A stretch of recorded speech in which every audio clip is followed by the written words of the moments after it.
Blood is an incredibly important life-maintaining fluid that circulates through the body's heart, arteries, veins, and capillaries. Blood carries nourishment, electrolytes, hormones, vitamins, antibodies, heat, and oxygen to the body tissues. Because of the intricate complexities involved in the production of blood and the function of blood to support the entire body, some disorders may occur in the blood or its components. One such significant blood disorder is thalassemia.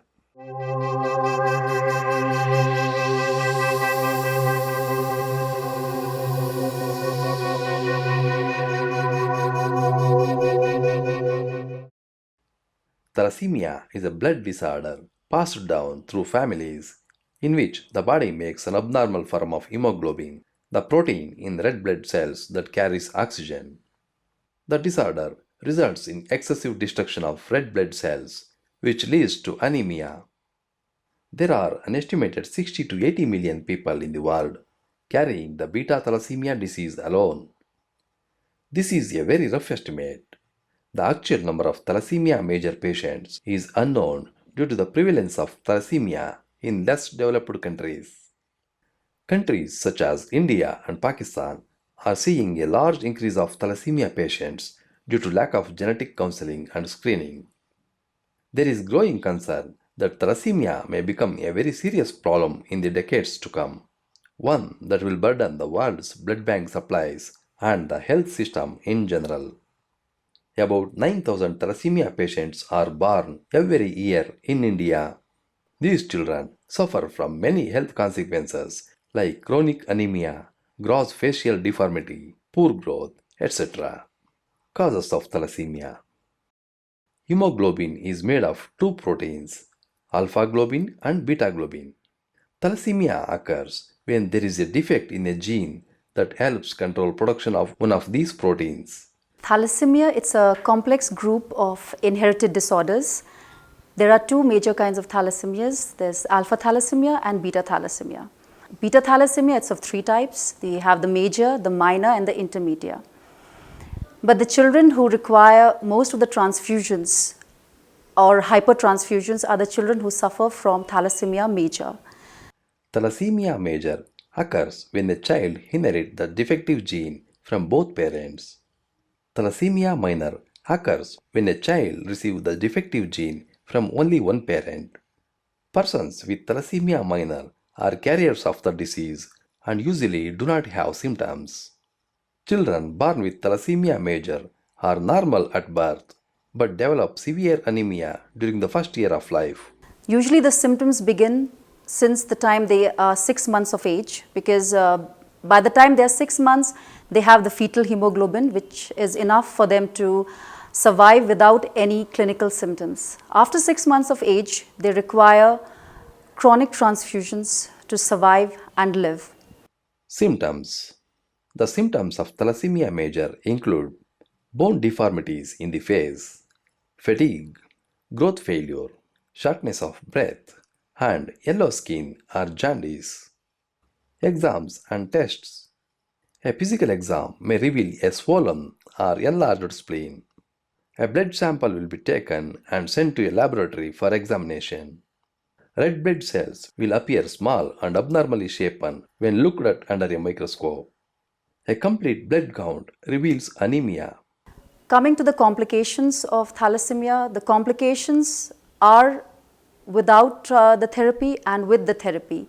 Without the therapy, they have severe chronic hemolysis and anemia, and we can see them with palpitations, and they have different kind of complications without transfusions. But if you come to the transfusions, you have the transfusion related complications like iron overload.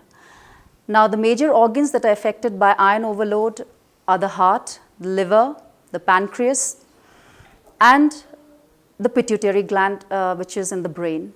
And of course you have different kind of features which these children suffer from. Because of chronic anemia, they have different kind of facial feature which is known as the hemolytic faces that these children have. People with thalassemia can get an overload of iron in their bodies either from the disease itself or from frequent blood transfusions.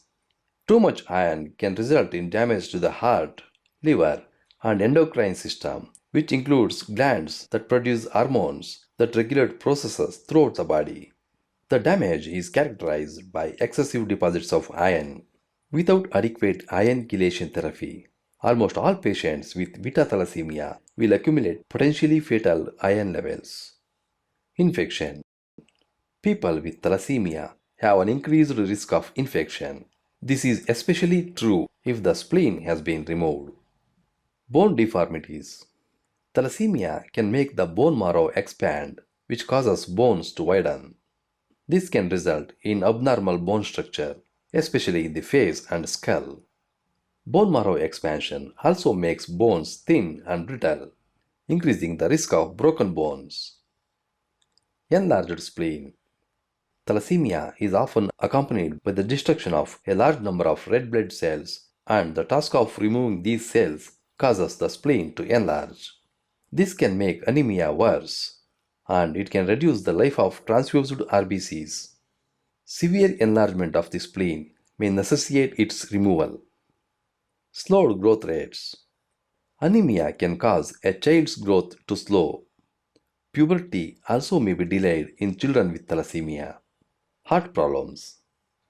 Heart problems such as congestive heart failure and abnormal heart rhythms may be associated with severe thalassemia.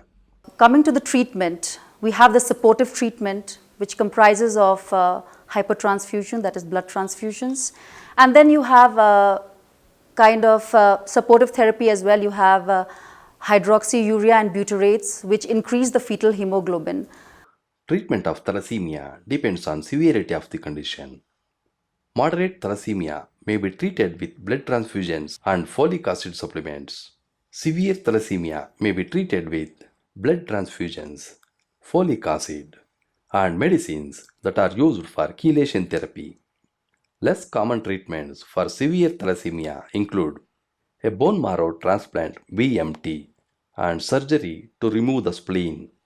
The bone marrow transplant has its own pros and cons. The pros are that you are transfusion free for the rest of your life, and the cons are that the mortality rate is quite high after a BMT. Multiple blood transfusions can result in iron overload. The iron overload may be treated via chelation therapy with the medications.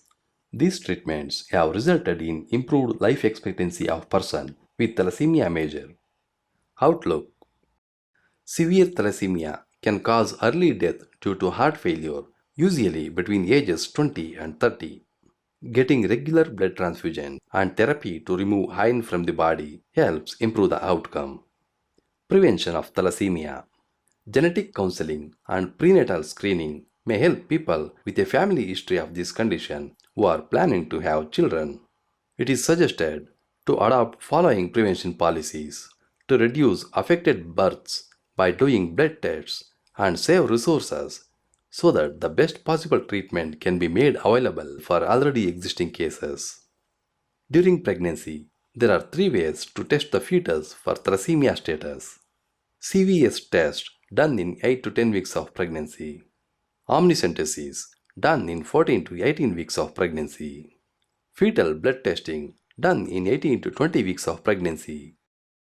Knowing the status of thalassemia through blood test before the marriage and having genetic counseling and prenatal screening are the major steps towards prevention of thalassemia in a future generation. So, let us join hands in spreading awareness about this disorder and help ensure thalassemia-free society in the future.